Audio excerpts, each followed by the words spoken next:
Donald Trump runs away with the Nevada caucus. We'll talk about it, play some clips for you, make some observations, and I'm shocked at what CNN and MSNBC are saying. I'm Randall Terry. This is Voice of Resistance.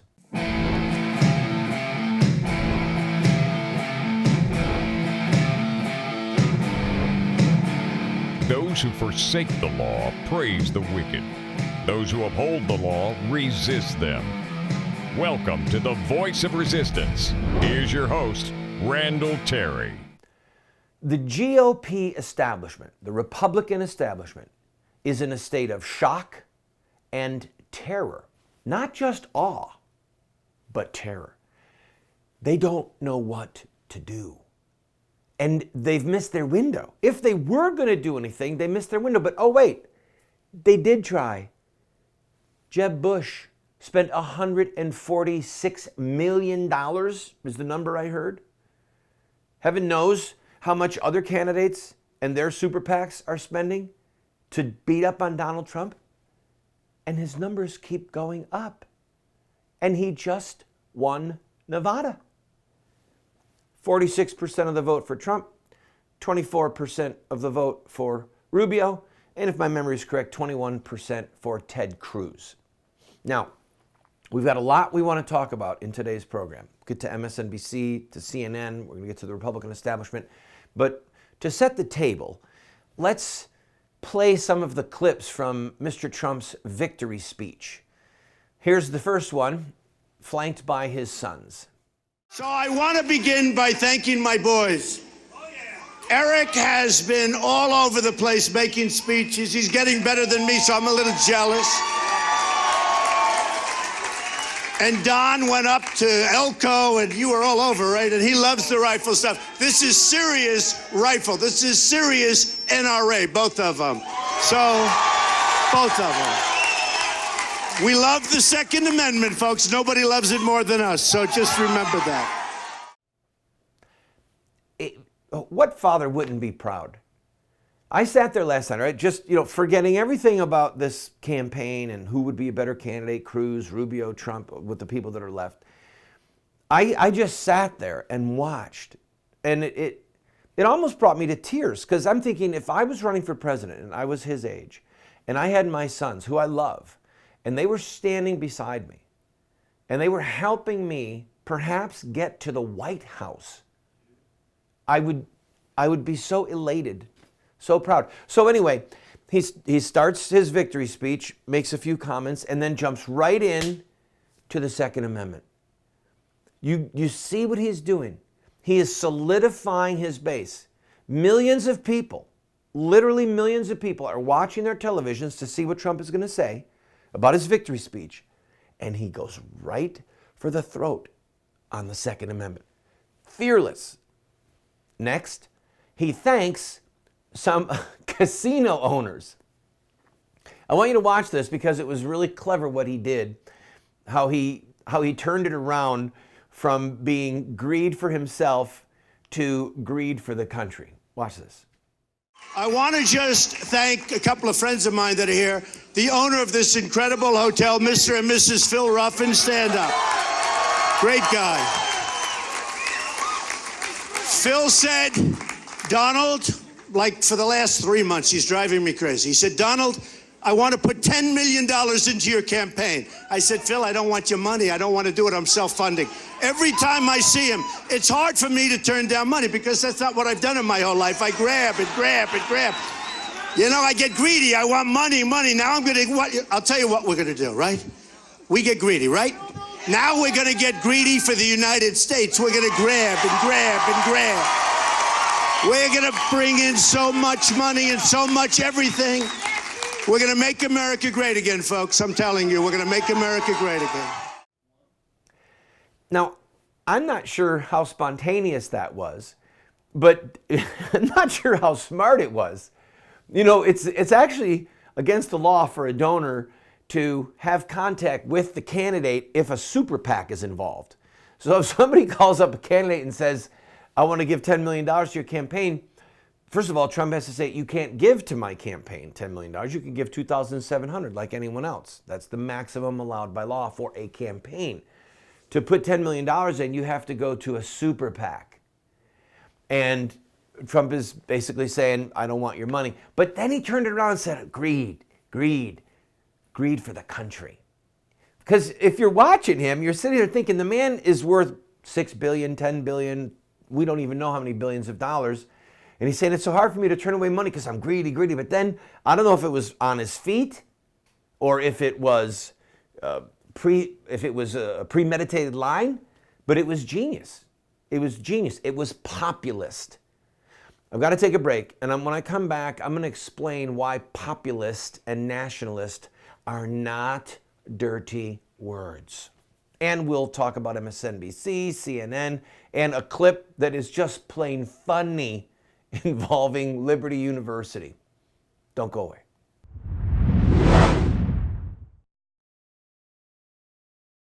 How would you like your name or the name of somebody that you love to be listed as a producer of our upcoming series, What Would Mohammed Do?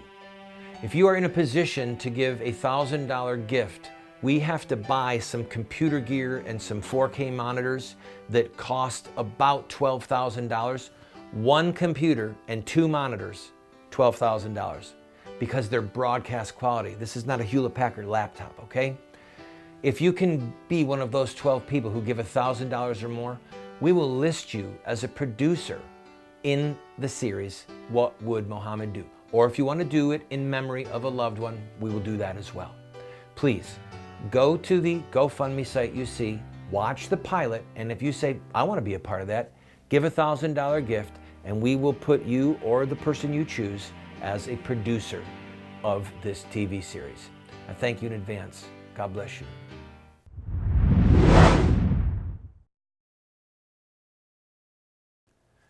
The purpose of power is to implement policy, right?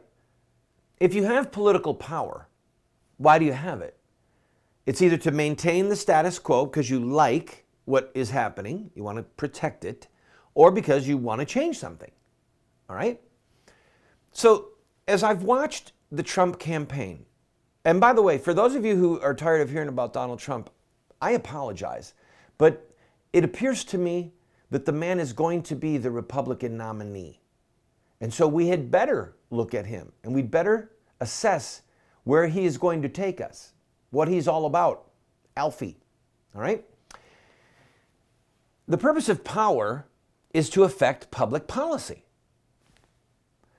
And as I've watched analysts on television, read things, blogs, opinion pieces, there's a visceral hatred for Donald Trump.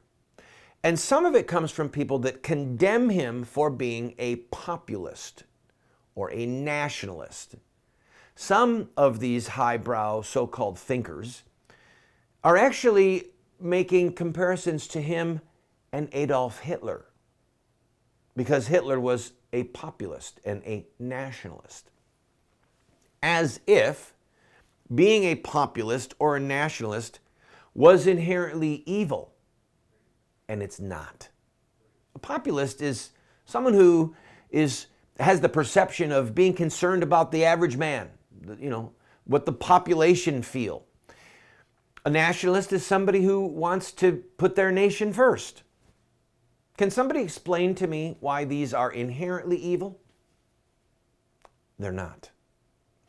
The problem is that the people who are decrying his populism and his nationalism, generally speaking, despise the Second Amendment, despise the right to life.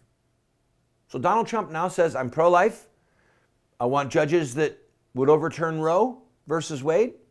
I will sign a bill to defund Planned Parenthood. That's a populist position.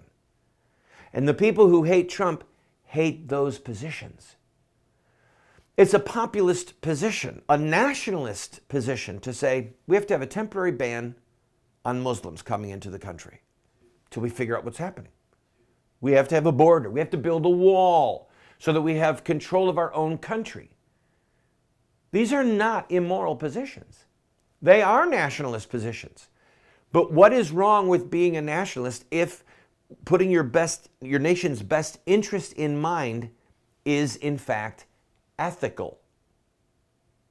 I'll put it to the critic. You tell me how it's unethical to want to know who is coming into your country. How is that unethical?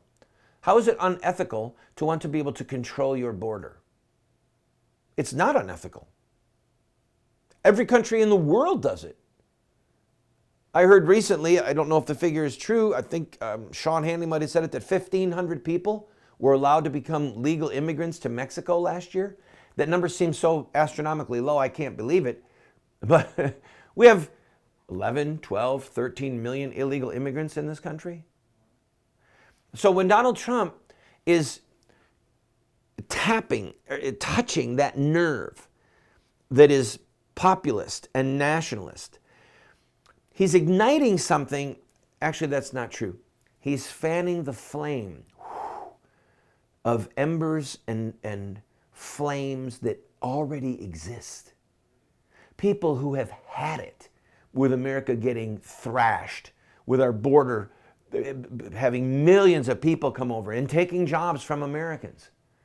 We are, if we're U.S. citizens, we are Americans. And we can want to help Mexicans, and we can want to help Nigerians or Syrians or the English or the French. Doesn't matter. We can want to help. But at the end of the day, we are still part of a body politic that is called America.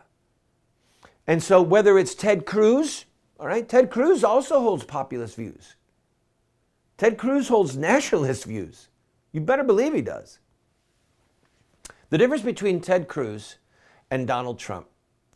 I've got to take a break. I'll tell you what it is when I come back. And I'm also going to play this clip about Liberty University, MSNBC, CNN. We've got a lot to cover. Don't leave me, all right? Unless you need to. But how could you possibly need to?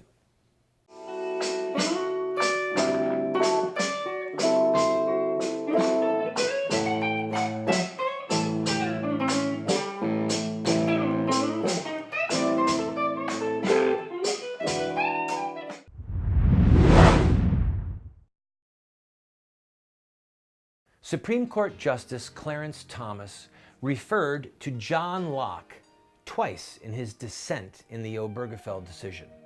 John Locke is referred to as the philosopher of American liberty. He was a genius, and he not only believed in natural law, but he believed in revealed law, the Word of God, the law of God. And he is one of the two most influential philosophers on the founders of this republic. We are offering you this book, and I'm going to give you my book as well, The Sword. The Sword, the subtitle is The Blessing of Righteous Government and the Overthrow of Tyrants. It looks at what is the legitimate purpose of government and when is it our right to overthrow government like they did with the Declaration of Independence. We will send you these two books if you simply pay for the shipping and handling, $8, and then give whatever else you want. And by the way, the $8 doesn't cover our cost, but if that's all you can afford, we'll send them to you for the $8. God bless you.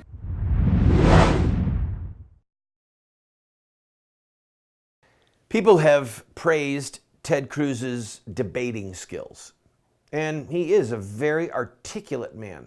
Pretty good debater, I admit it. The difference between him and Trump is, well, there's several things. Number one is Ted Cruz feels to me, and I'm a public speaker, I've given hundreds and hundreds of public speeches, maybe thousands. Ted feels a little canned, like the lines are just a little too memorized with the delivery, with the hands. And Donald Trump feels, to the viewer and to the hearer, he feels way more spontaneous and like he's speaking from his gut. And clearly he is. So that's one difference. Another difference is Trump brings a credibility, a gravitas, in spite of how outlandish some of the things he has said are. He brings a gravitas when he stands there and sticks his lip out and shakes his head and makes these faces, and he brings a credibility with him that is, in my opinion, is much stronger than Ted Cruz's. And he also has that aura about him of like, look, I'm a manager, I'm an entrepreneur, I'm a businessman, and in these fields I have shown leadership. Mexico is going to pay for the wall. And when he says it, people believe him. I know that there are many people who don't believe him, but I guarantee you there are Mexican companies right now, and the Mexican government is going, there are ways he can strong arm us into paying it. There are. And don't be a bit surprised, ladies and gentlemen, if he becomes the president of the United States. If you see, in one way or another, Mexico footing the bill for the wall. And the other thing, and then I've got to play this clip for you. The other thing is, if he wanted to be really populist, he would say, we're not going to allow any illegal immigrants to work on the wall. This is going to be a jobs creator for American citizens, not for foreigners.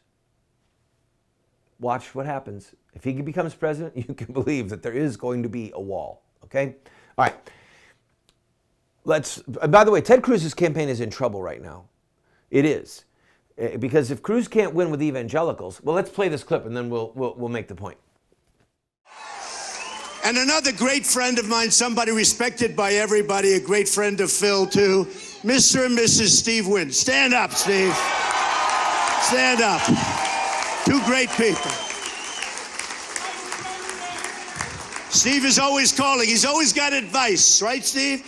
Donald, I think you ought to do this and that. His advice I like to listen to, I'll be honest with you. So Phil and Steve and families, we appreciate it. You've been great friends. Thank you. Thank you. So this was very exciting tonight, but I'll tell you, it looks like we won by a lot, evangelicals. I love the evangelicals.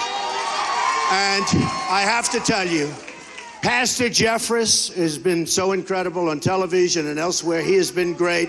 And as you know, Liberty University, do we love Liberty University?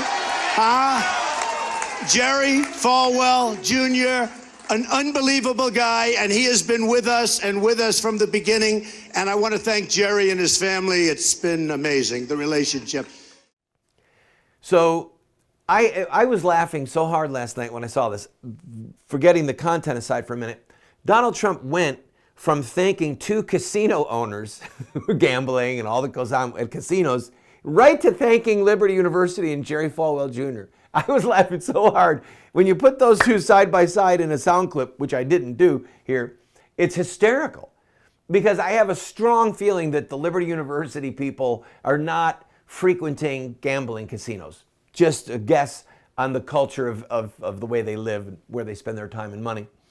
But the fact that he is winning the evangelical vote over Ted Cruz shows real difficulty for Ted Cruz, because one would think that it is his natural base. And if he cannot win his natural base, then he's in trouble. What Ted Cruz has going for him is that he won Iowa. Marco Rubio hasn't won anything, okay? He won Iowa, and right now he's ahead in Texas. The problem is, in Texas, his lead is shrinking. And he may be going home to Texas to campaign to shore up his base, which means he's not in Oklahoma.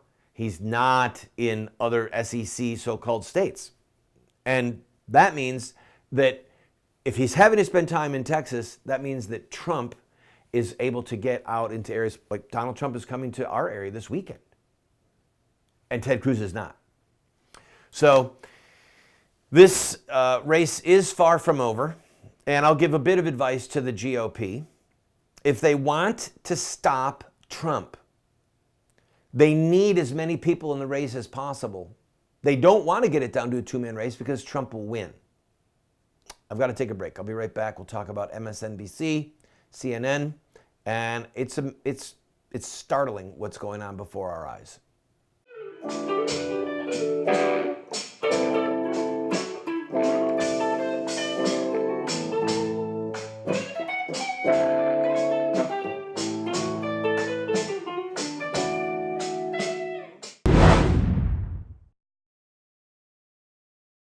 Friend, this TV show represents a mission.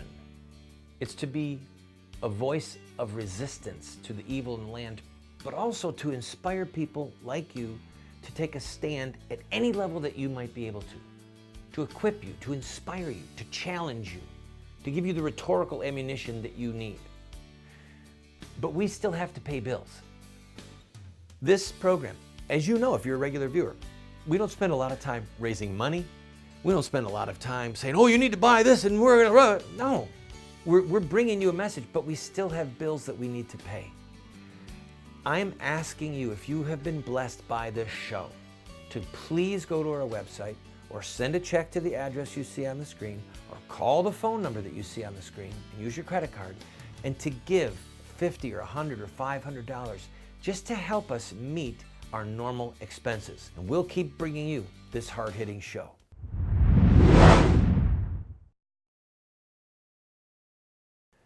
Years ago, someone made a suggestion to me that I integrated into my life. He said, read for inclusion, not for exclusion. What he meant was, don't just read things that you agree with. Don't exclude books. I'm not going to read that. I don't believe what that guy. Well, how are you going to learn? I don't believe in Marxism, but I read the Communist Manifesto. So I'm reading to bring things into my brain so that I can analyze, so that I can try and look at something from a different perspective, even when I don't agree with that perspective. So taking that a step further, part of my duty as a broadcaster is to watch other broadcasters, to read news, to read opinions that I absolutely disagree with, so that I can find the holes, so that I can find where they're making clear mistakes, and I can analyze it and I can bring it to you. So in that light, I watch MSNBC sometimes, I watch CNN sometimes, I watch Fox sometimes, and if at all humanly possible, I never watch ABC unless for some reason I have to watch George Stephanopoulos. But at that point, I just feel like I'm watching a Clinton hack. I digress. So I'm watching MSNBC and CNN last night as they cover the trouncing that Donald Trump gave to his opponents and his victory in Nevada. And both of the panels, both CNN's panel and MSNBC's panel, both concluded that Donald Trump is going to be the nominee. I couldn't believe my eyes. I could not believe my ears. And both of the panels had moved from begrudging respect to almost admiration. I watched Chris Matthews, the host of Hardball. He used to work for Tip O'Neill years ago when Tip O'Neill was the leader of the House during President Reagan's time. And I promise you, it looked to me like Chris Matthews was on the verge of crying with admiration for Trump's ability to speak and to lead and to mobilize people. He said, I'm putting on my hat as a speechwriter and I'm listening to Cruz and I'm thinking, he makes himself seem like a guy sitting behind a desk. Trump makes himself, it makes the listener and the viewer think big thoughts. Make America great again. We're not going to get pushed around anymore. And I'm not kidding. It looked to, Matthews said, even if you don't agree with anything the man says, you've got to admit the way he is able to communicate and to mobilize people.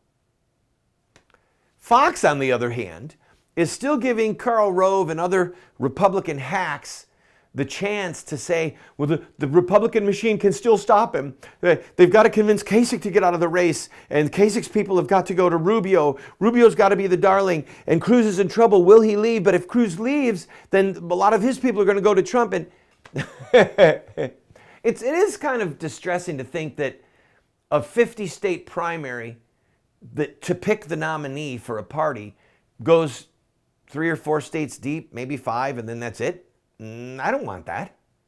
I'm glad that the SEC primaries, so-called, are coming up. Super Tuesday's coming up. And I'm telling you right now, Donald Trump is going to prevail in most of the states. And then we're going to see who starts dropping like flies. This is what we're going to face, folks. a Donald Trump nominee.